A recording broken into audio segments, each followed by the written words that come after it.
Welcome everyone to the Science of Success. We're proud to present to you the Success Live Speaker Series, featuring in-person interviews with some of the incredible speakers from the Success Live event, including Brendan Burchard, Peter Vu, Todd Davis, and Tom Bilyeu. Be sure to go to our website at successpodcast.com and sign up for our email list to receive tons of free evidence-based growth content from the number one source on the internet, the Science of Success. Without further delay, here's the Success Live Speaker Series.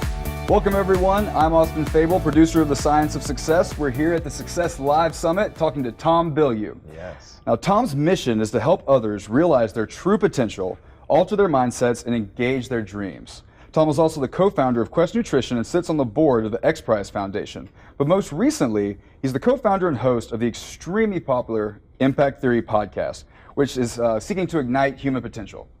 Tom, how are we doing today? I'm good, man. Thank you for having me on. Absolutely, it's great to talk to you. Yeah, it's good to be here. So being Success Live, I'd like to hear your definition of success. And I know you wrote a really good article in the Priorities issue of Success Magazine, kind of your journey and how success sort of evolved for you from sort of like a monetary mindset to more of a fulfillment. I'd like to hear a little bit more about how that journey happened and kind of where you land with success in the definition. Sure. So my definition of success is to recognize that the game you're playing isn't money, it's brain chemistry.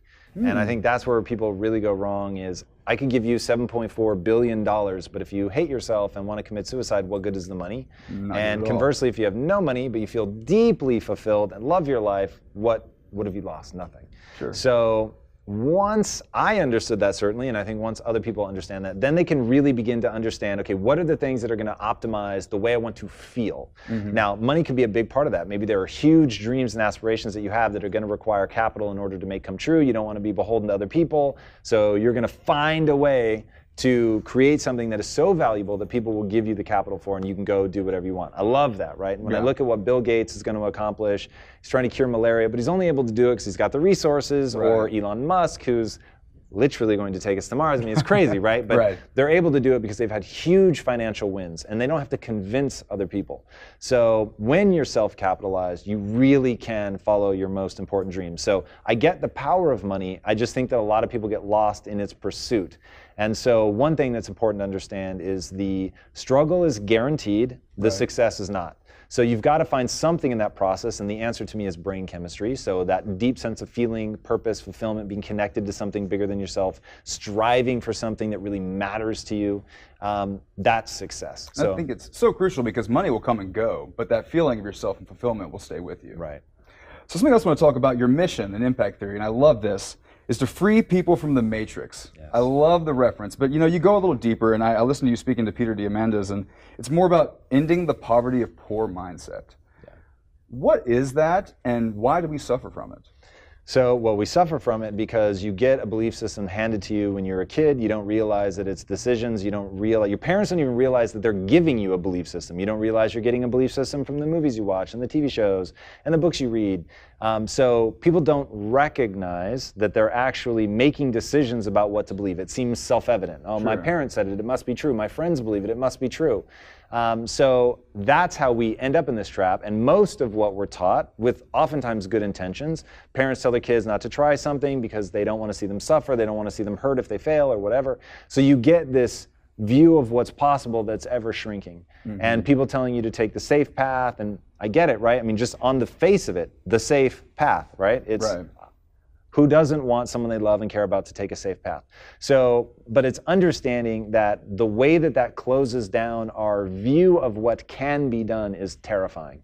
And people end up not even trying to become something more because they don't believe that it's possible. So working in the inner cities, one of the things that I realized was, I used to, when hiring, I would say, okay, a magic genie shows up, they're gonna grant you one wish only. You can't ask for more wishes or to bring somebody back from the dead or cure cancer. It's gotta be something that you want for yourself.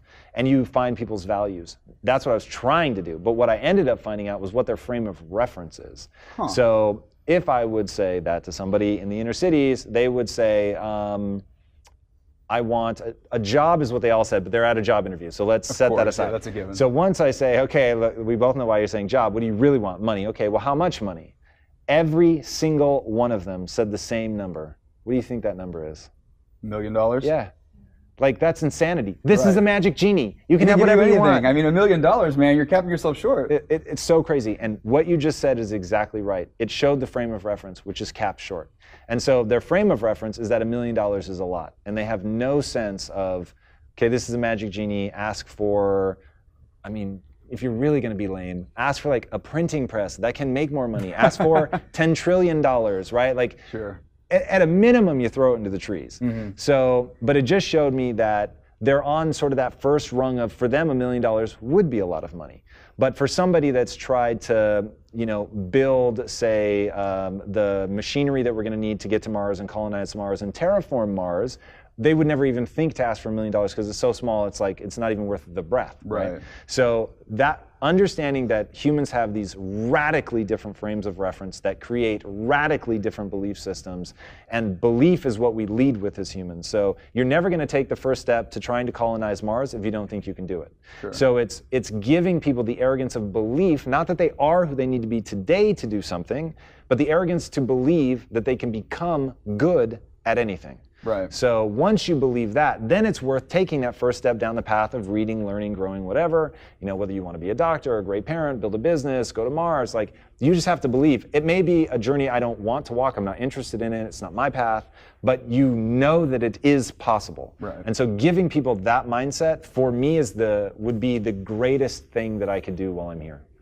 So you talk about mindsets and like fixed and growth mindsets, and you just had a quote in the article I really loved. It said, "I stopped believing that I wasn't good enough and realized that I simply wasn't good enough yet."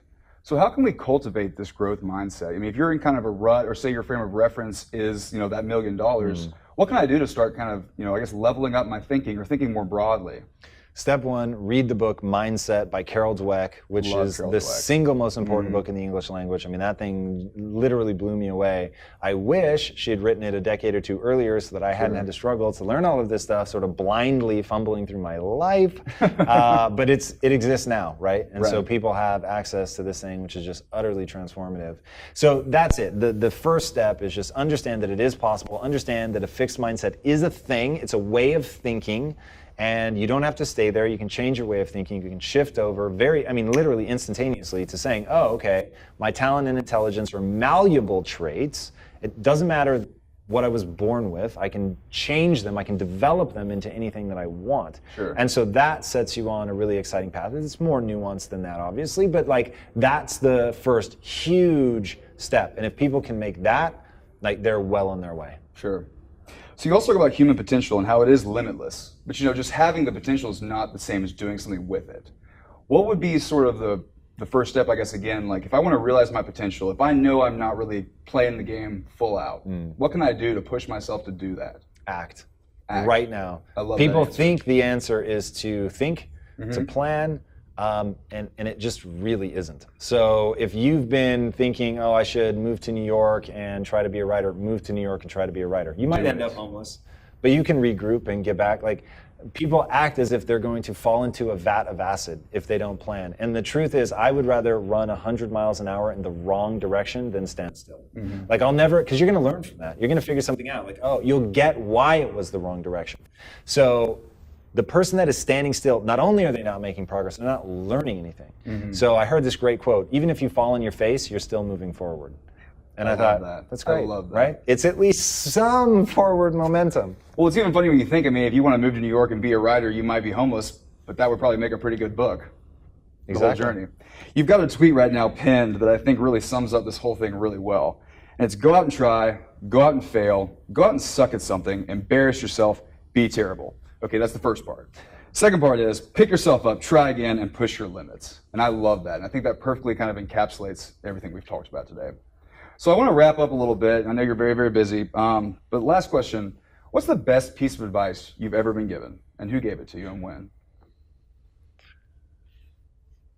Wow, that is a great question. The best piece of advice would be to have a growth mindset. I mean, that's the truth. Sure. But nobody ever said it to me that succinctly. I think the most important thing that ever happened to me was my dad obsessively forcing me to read. That changed my life. And so if he had given up and not really pushed me to believe that everyone likes reading, just some people haven't found what they like reading about yet, my life would be dramatically different. And so, yeah, I mean, in terms of impact on my life, that's the thing that ultimately led me to a growth mindset, was reading and encountering all of these amazing ideas, which got me excited and got me thinking about skill acquisition and all of that. So it wasn't handed like traditional, here you go, wisdom, son, advice, but it ended up being the most transformational thing. So I know you just got off stage. If you could give a piece of homework to everybody here today, what would it be? Oh, turn inward and figure out what it is your actual goal is. What do you want to accomplish? And if you don't have that yet, go in the process of discovering areas of interest which you can then turn into a passion. And the process of developing a passion it's the starter for anybody that wants to do something great. But it isn't an archaeological dig, which is what most people think. You develop that passion. So, and it's a process of gaining mastery. So that would be start that today. I love it. So where can we find you online to learn more? At Tom Bilyeu across all socials. My name is spelled B as in Bravo, I-L-Y-E-U.